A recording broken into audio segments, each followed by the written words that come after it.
Hello and welcome to another episode of the Lowdown. Today I am excited to be joined by freelance football journalist Jasmine Baba to speak about all things German football and tactical analysis. Welcome to the show, Jasmine.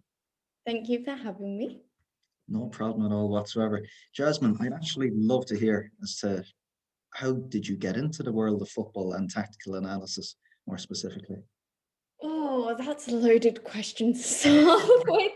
Um, I was lucky enough to be born into a family where I was the youngest of four by quite a bit. And so I was kind of born into this culture of supporting a football team. And it was something that I shared with my older siblings. So my eldest brother is 13 years older than me. And then my sister is 10 years older than me, and my other brother is like 7, 8 years older than me. So it was something that we really enjoyed to watch and listen to together during the 90s, especially. I think there's something very nostalgic about listening to football on the radio. Especially we were working class, we didn't have Sky growing up, stuff like that. So we'd get all the results listening to the radio, if not, the odd FA Cup match on BBC, or when the Champions League used to be on ITV in the UK. So yeah, it was something that I always had, but during my teenage years, I had it in the back of my mind, and it was the only thing that when boys used to speak about during secondary school, it would be one of those conversations that I could join in as well. I didn't have many other hobbies that I could really say I was good at or knowledgeable at that time, but I always had that one thing.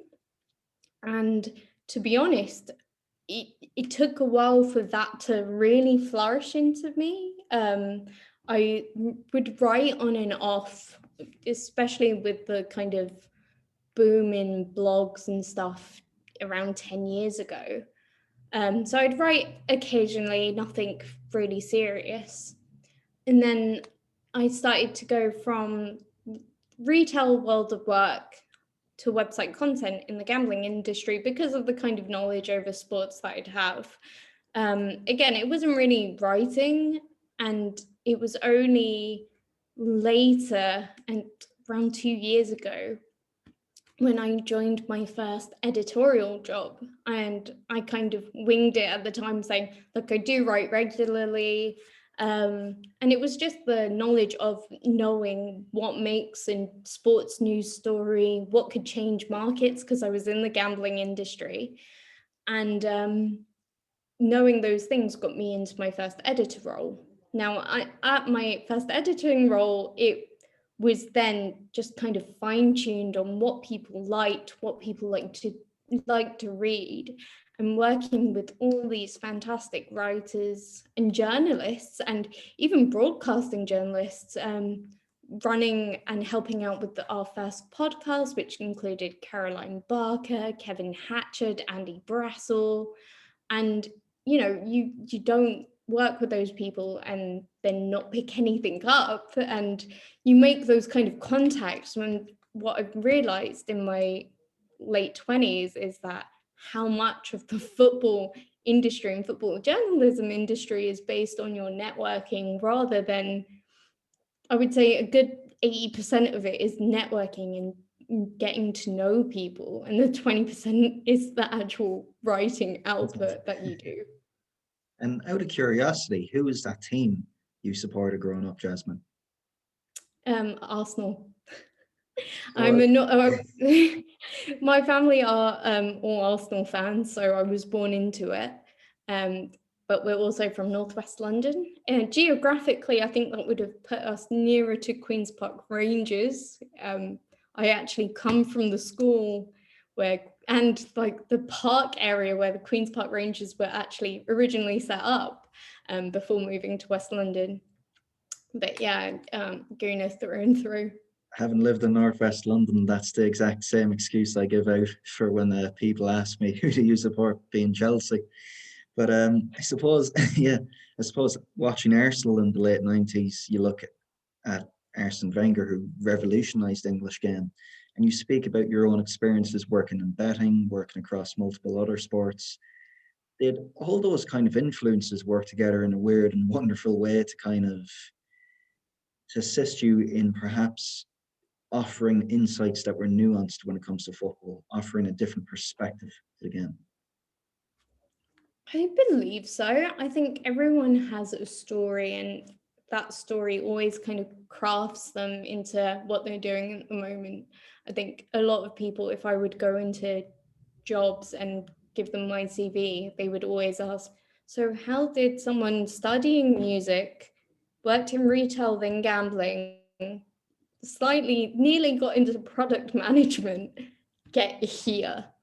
And it happens at every stage. And I think that does make you a little bit more fine-tuned to the things that you know, and help you craft and your creativity throughout pieces writing. And I think it also helps find your niche. Everyone needs to find a niche to stand out. If it's being the best at something, if it's doing something differently. And I think especially how I've come about with tactics in recently, I've only learned it in the last year, but something within it clicked with me. I could always point out a formation, but sometimes I wouldn't find the wording. So it just took a little bit more time for me to just think, oh, actually, I kind of get this. And I think everyone has a moment where like, oh, actually, not many people do this, but I know that I know this better, or how to elaborate further than anyone else.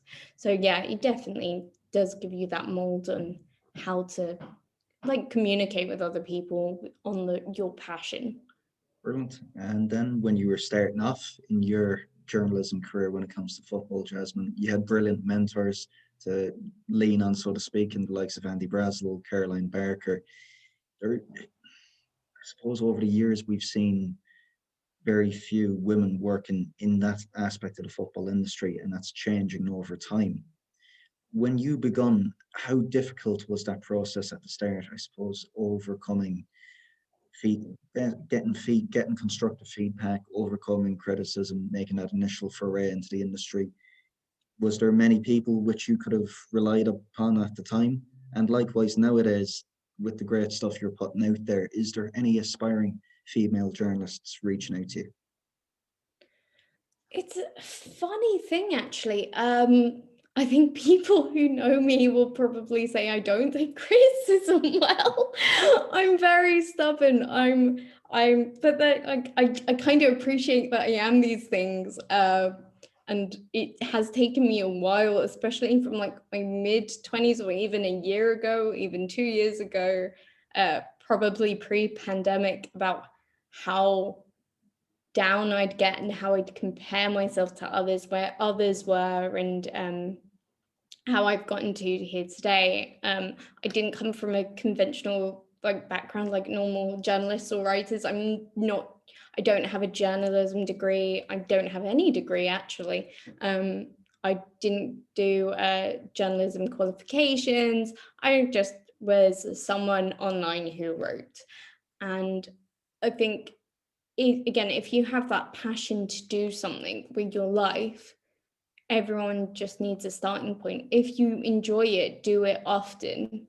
And what I've discovered during the years is that I can't work at the same rate as other people who go to matches and do post-match coverage. I would love to do broadcast, but there are things that I struggle with, which I now appreciate. And I think it's knowing what you're getting yourself in for is another one of the things that you have to take account. Are you ready to work weekends? Are you ready to work late nights?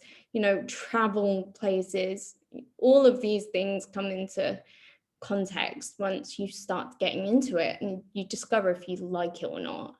As for people asking me for advice, I haven't had that many women contact me on advice. My messages are open, especially if it's more tactical based, because there's not that many women in tactical areas of football. I have had plenty of other messages, but they're mostly male, asking for tactical advice, how you pick out possessions, just general tactics knowledge and how to write with it. And I'm always open for giving advice. There's plenty of people that I have tried to help. It's fun to share ideas, but also that's a good point. If you don't feel comfortable in sharing your ideas, you don't have to, because there has been loads of plagiarism cases. But I'm always here to give advice to anyone who needs it.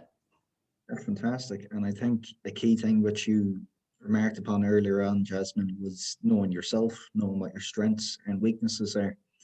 And I think one of the things from COVID, which we've seen in the football industry, has been, as you suggested earlier on, these journalists that are caught in the pre-match and post-match hullabaloo of reporting upon what they see.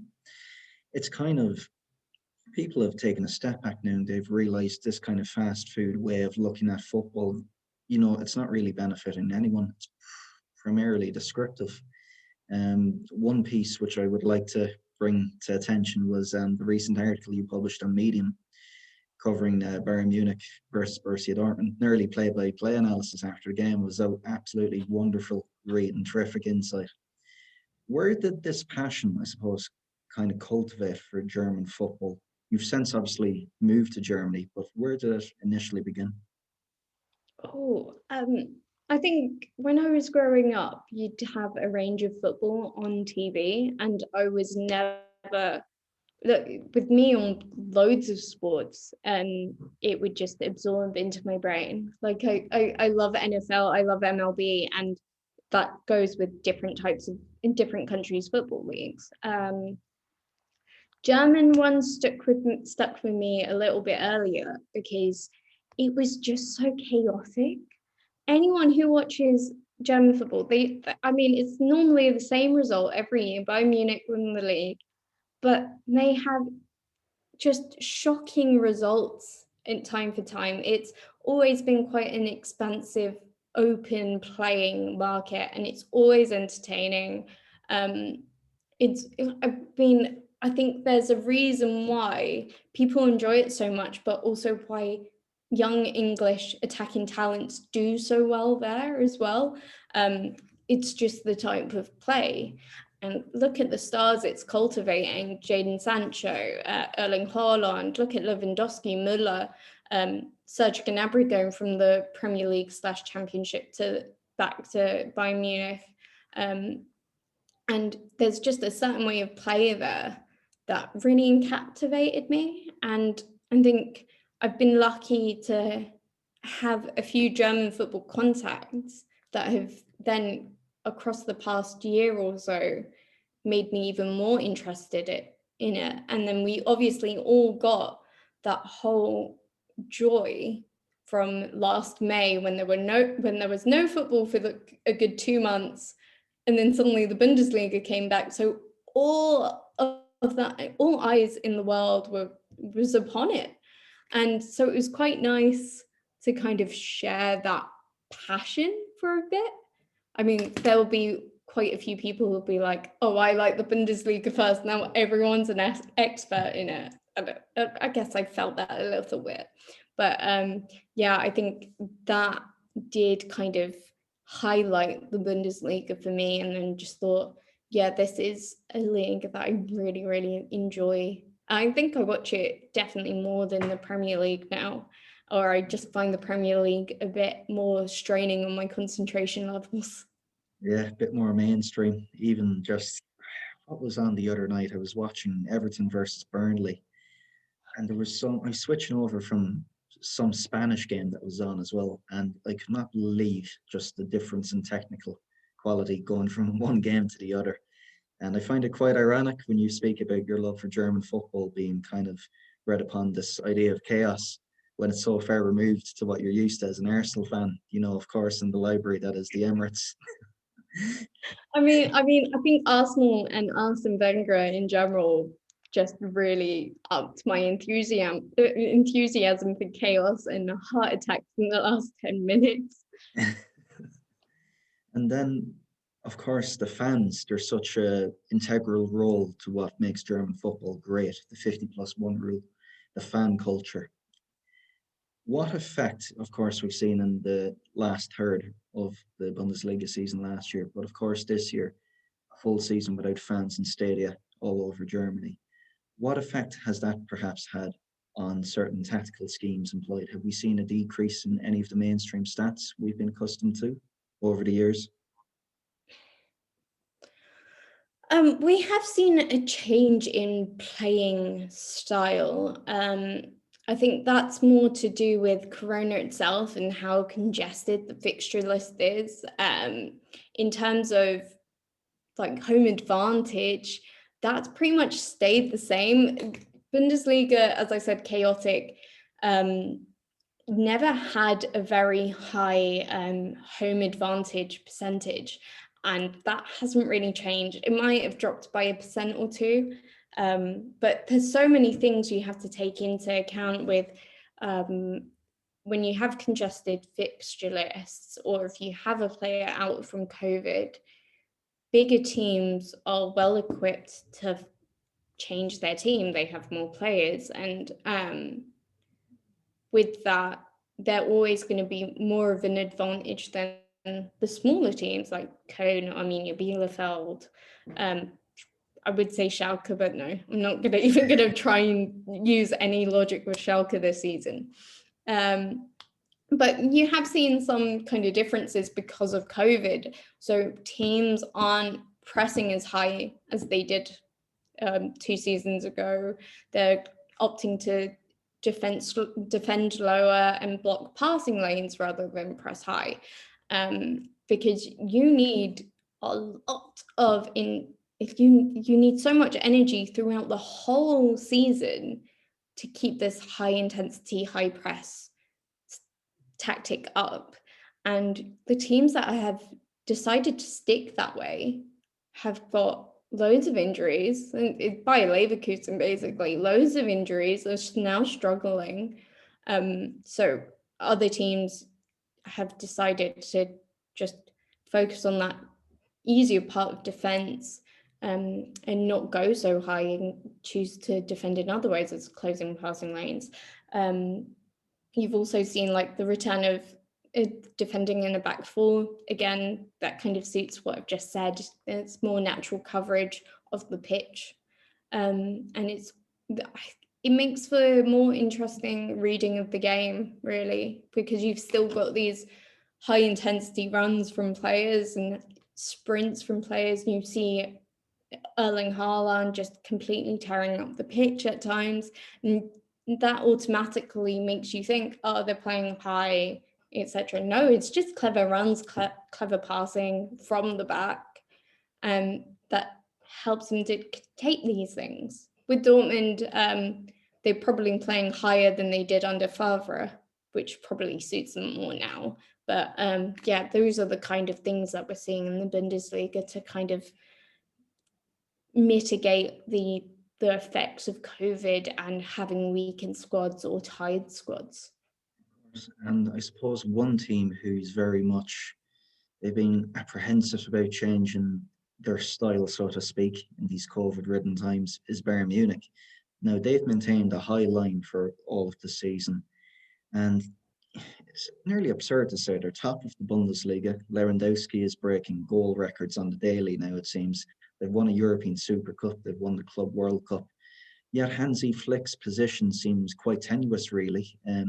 Hasan Silvijanovic, the technical, sorry, I've butchered that name, but his, his relationships with the board members at Bayern Munich isn't all too healthy. And we've seen he's been quite unwilling to integrate the likes of new signings such as Niklas Süle, although signed last season, he's returned from injury, Mark Rocca.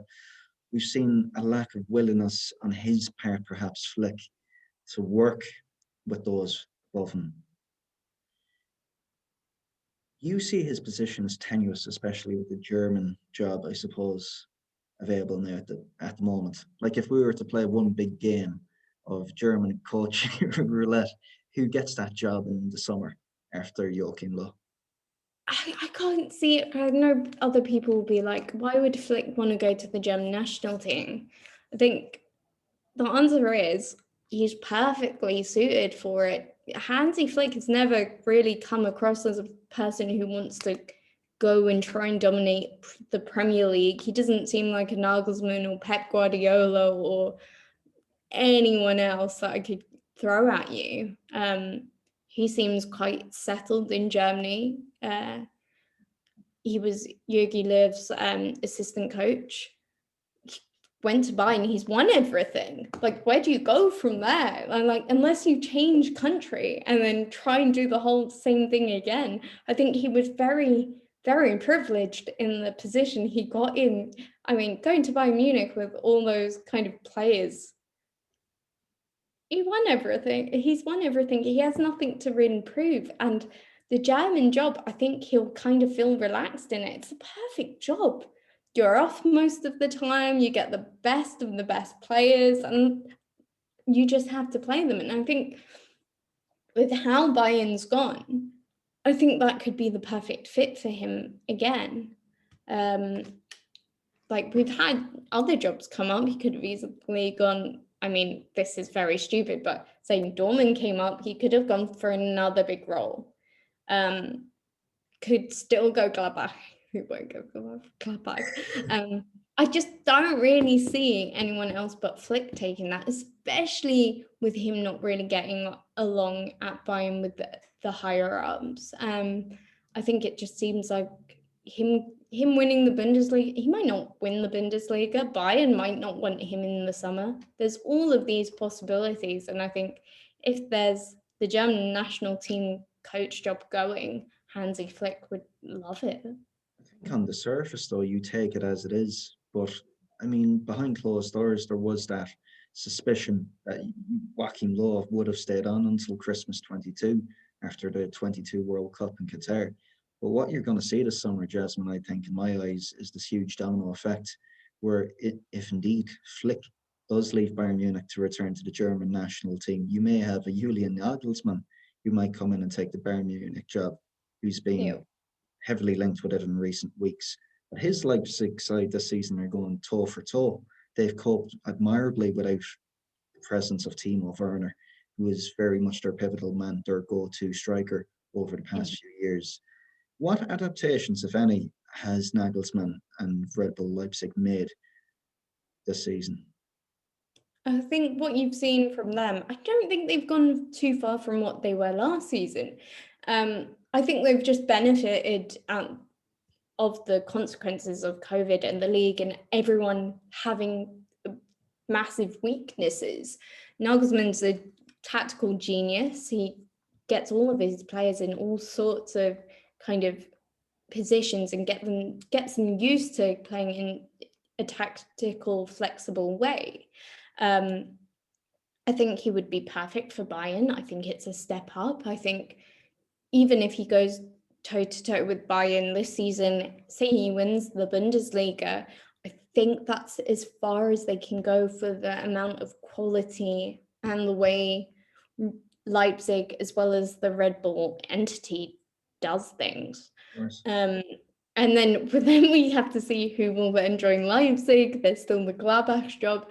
And I mean, you get one of these Bundesliga merry-go-round, managerial merry-go-rounds at least once every 2 seasons, sometimes once a season if you're lucky. So we'll get one of those.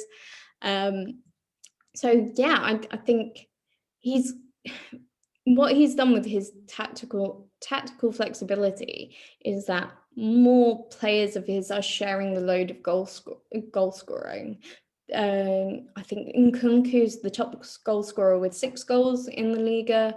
And then you've got, I think, Sabitzer with 5 and someone else with 5. Angelino. Yes. And I think that is their only downside, I guess, because they don't have a main man that is scoring double digits this season, which will probably affect them more than they know. They're very, very efficient defensively. But when you've got another team scoring 74 goals and one of them has 32 goals by himself, yeah, you're probably, even though you're 4 points behind them, you're probably going to lose to them. That is a bit of a weak spot for them. Exactly. And you look at Nagelsmann, what he's done at Red Bull, he's developed a playing squad really where it's almost universal in the way they understand football systematically and play the game. Now you go to Bayern Munich, hypothetically speaking, with Nagelsmann, and we all know in Bavaria you have to manage these world class stars. You have to manage personalities such as Manuel Neuer, Thomas Muller, Robert Lewandowski, young Leroy Sané. How would Nagelsmann adapt? If for me, it sounds strange, but I know he's a young man, but he's been around for the past 5, 6 years between Hoffenheim and Red Bull. I think this move, personally speaking, comes a bit too soon in Nagelsmann's development. I mean, it is hypothetical. Hypothetically, I think he's one of those world-class managers that will need to make a step like this. I don't think there's going to be any more places he can go between RB Leipzig, especially with them getting into the semi-finals last year and, competing for the title this year. You're not going to get many clubs in between them and Bayern across the world. I mean, he's been linked with Manchester United, Real Madrid. I mean, they're as big as Bayern, and they have as many stars and as many personalities as Bayern. I think loads of people respect Julian Nagelsmann, and I think he runs a tough gig. And I think it's a bit like Arteta at Arsenal. He's got those non-negotiables. He's he's both stern and fair, and I think a lot of players understand and get that. So despite it being quite a big jump up, and it will be a real test to see him manage these sorts of personalities, I think Bayern's probably the easiest club in terms of personalities he can go to, especially if he ever considered Madrid. That would be quite a different Contrast, so to speak. Yeah, quite a contrast indeed. And I suppose one managerial move which will be happening this summer, which you were heartbroken about, was Marco Rose leaving Gladbach to take the reins at Borussia Dortmund. Yeah. I mean, what should both A, the Borussia Dortmund fan, and B, the neutral, what should they expect to see next season with a Marco Rose inspired Borussia Dortmund compared to what we were used to and subject to at times under Lucien Favre's? Oh gosh! That is so. For a Borussia Dortmund fan, I really don't know. I would be a little bit worried about what I'm getting. I've said it in past previews and everything. Dortmund are pretty predictable at the moment, and I feel like Marco Rose might make them more predictable. We don't know what players they're going to keep onto. Erling Haaland might be gone. The thought process is Jadon Sancho is gone. You've got an array of young talent. You might see them up for more games. They're big game players, and Marco Rose is good at man management. That's one of his advantages, and they should get along with him more. However, the players really like Terzic at the moment and believe that Terzic is getting the best out of them. They're through in the Champions League. They've started to turn a corner in the domestic league, and it feels weird. And they're obviously still in the DFB Pokal. It feels weird that Dortmund want to keep Terzic as an assistant manager, first of all, a person who's doing so well with the team, bring in someone else who has completely messed his team up. And then you've got kind of style clashes with Marco Rose. His team at the moment aren't good at anything, but when they used to be a little bit better, they were better without the ball. They're kind of wasteful in possession. They keep along with it, but don't really progress it anywhere. They rely on the kind of counterattacks and the pace of their team. They're still relying on a 32-year-old Lars Stindl to who's top scorer this season. And I think these are things that Dortmund have struggled with, just being wasteful in possession, not getting the goals that they need to progress. Their defense is lacking. And I think this might well be another one of those appointments that don't really fit for Dortmund. They'll stick it out for a year. They maybe finish in the Champions League places, and then, they search for their new Klopp again. Exactly.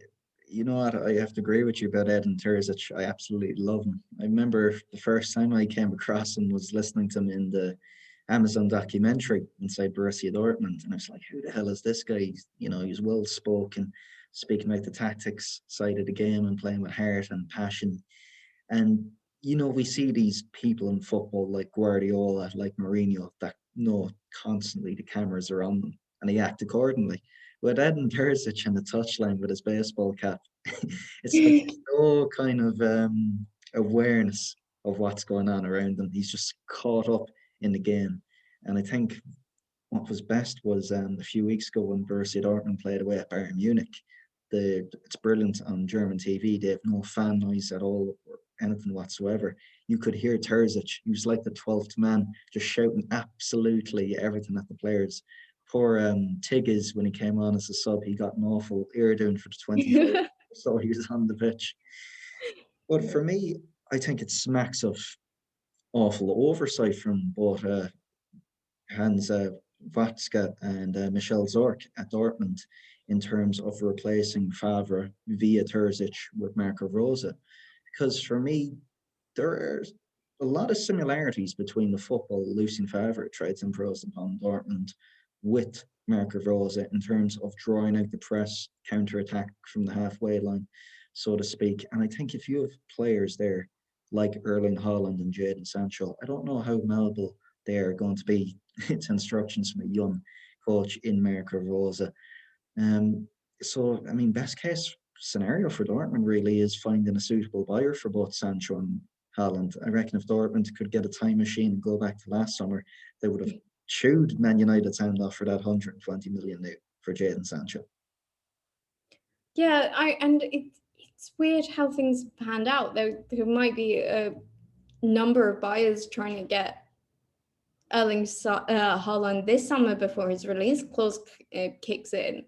But if he's without Sancho, if Rose is without Sancho and Haaland for the new season, he could go, well, I don't have the best players you had last year. What can we do? And my feeling is who they could bring in. If they get Champions League, it will be easier, obviously, but that's still to be seen too. If they're in the Europa League, he might get an easier ride. But it just, I don't know why you would wait till summer for someone like Marco Rose rather than maybe like Ten Hag from Ajax.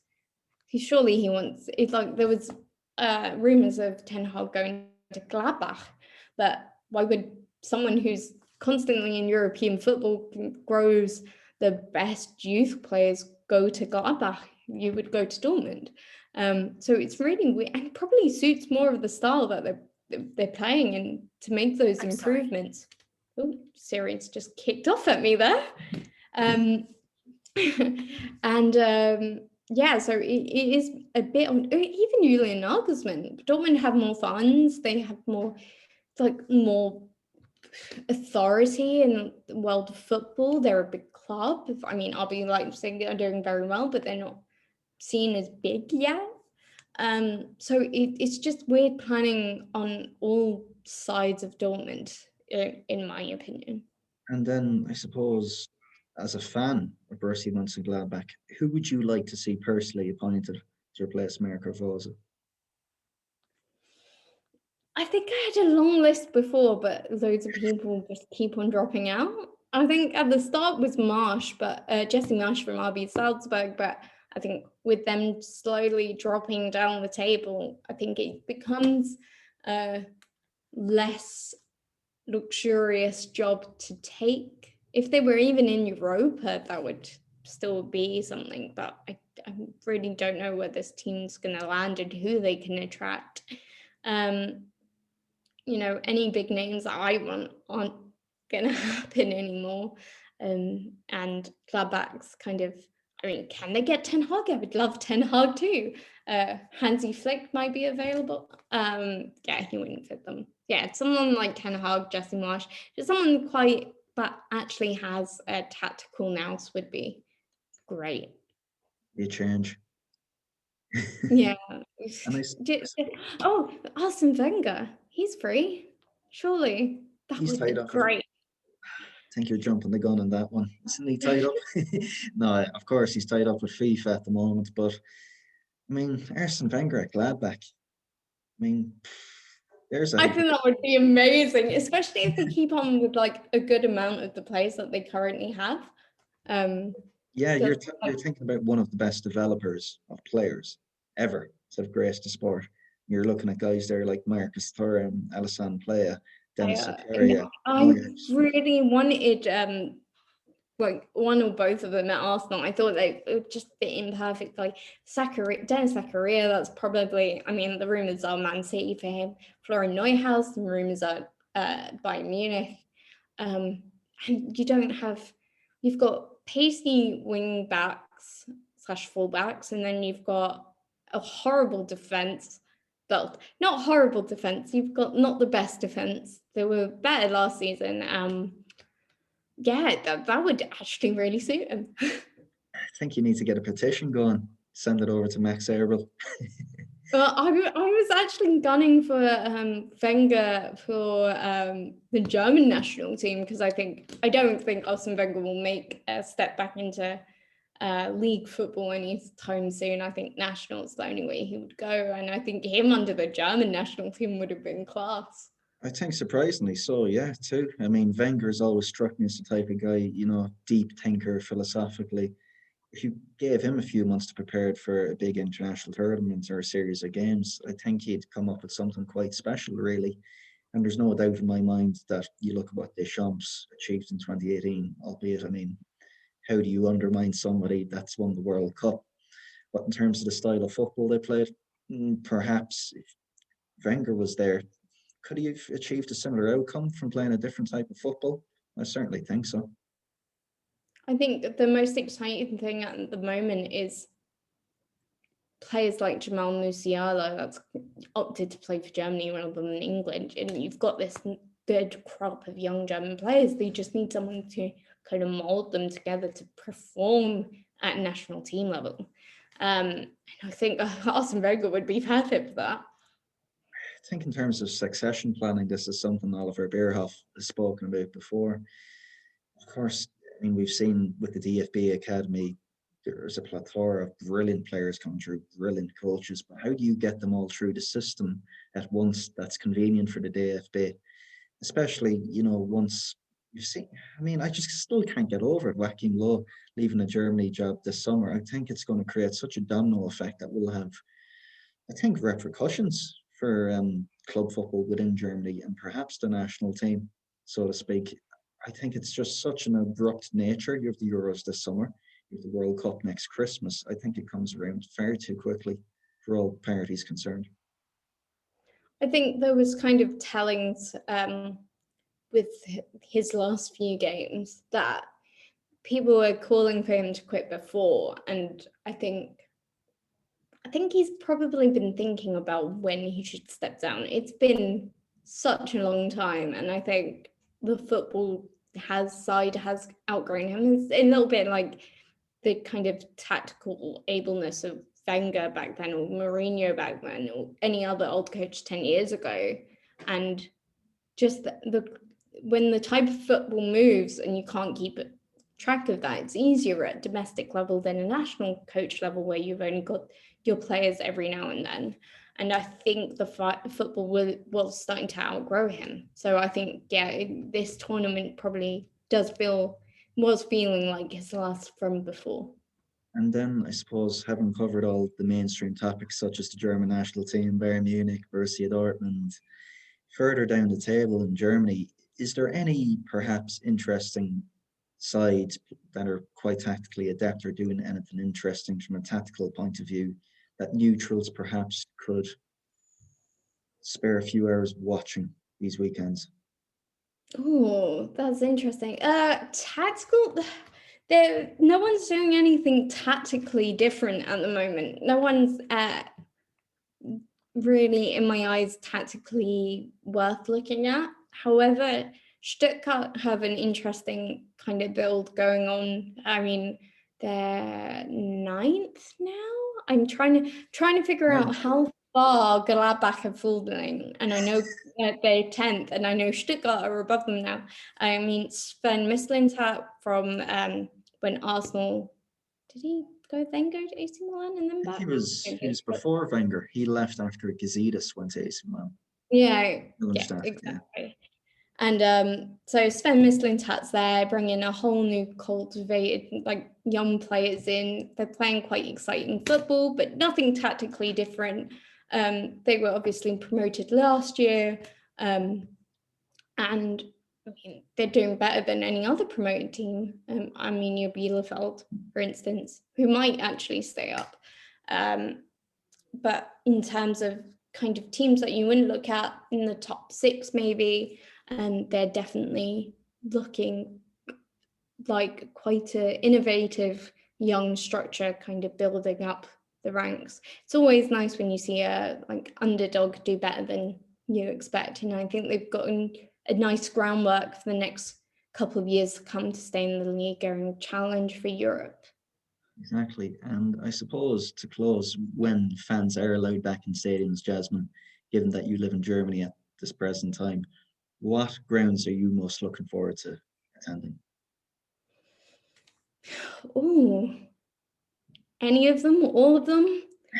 I want to go to some like a 3 Liga, maybe go to Dynamo Dresden because their fans are crazy. Just like the proper, we see it in terms of like Premier League and Championship. When you go to a Championship game, there is a different sort of culture when you're in the derby away end compared to Liverpool at home. And I think if you really want to experience German culture, you go, even though like go to Stuttgart game, go to Cologne game, go to Frankfurt game, it's going to be mad. But if you want to see even better stuff, you go down the leagues. So just the more emotional, the more crazy, like that's the ones that I want to go to. And if there was one particular derby I could push you for that's on your bucket list? I mean, certainly for me, it's Hamburg St. Pauli. That fixture has always resonated with me. I'm a concern. See, the thing is, I think that one is, it's not that it's too mainstream, but I think watching so much Spy Bundesliga this season has made me tired of like stuff like that. I think I have to go for Gladbach Cologne. Yeah, just as a Gladbach fan, I want to see it because that's the one that they always get. We saw Cologne win against Gladbach, and it's always ramps up the emotions of that one. So I'd say, yeah, that one is my bucket list. Fantastic. I don't think even perhaps the notion of Gladbach winning the Champions League this season could ever, I suppose, replicate the feeling that everybody will experience once fans return to stadiums. Jasmine, to close now, I promise, last question. Can I have some predictions for the Bundesliga, DFB Pokal, and this summer's Euros? Ooh, summer's Euros, I have no idea. I just think France by default of a 55-man squad. Tell you what, the under-21 squad of France is frightening. Absolutely insane. Frightening. I'm used to German football and German youngsters, but France. Yeah, I think this should be France's time. Normally, you've got the World Cup win and then they win the Euros afterwards. So I think, yeah, France is a good shout. And then DFB Pokal, we've got Werder Bremen. I'm gonna go Leipzig. I think Leipzig will mark if Dortmund go through Holstein Kiel, which they won't. But yeah, if the Dortmund should look like they're on turn of the corner, but I still think if they meet Leipzig, that's it. And then Bundesliga, I'm going Bayern Munich. I think four points ahead. I think that might be enough for them to seal it. Superb. Jasmine, it's been an absolute pleasure speaking to you about all things German football and tactics. Where's best to connect online? My Twitter account is where I'm most active, and that's _ Jasmine Baba. Fantastic. I'll be sure to link all in the show notes below. Jasmine, take care. Absolute pleasure speaking with you. You too. Bye. Bye.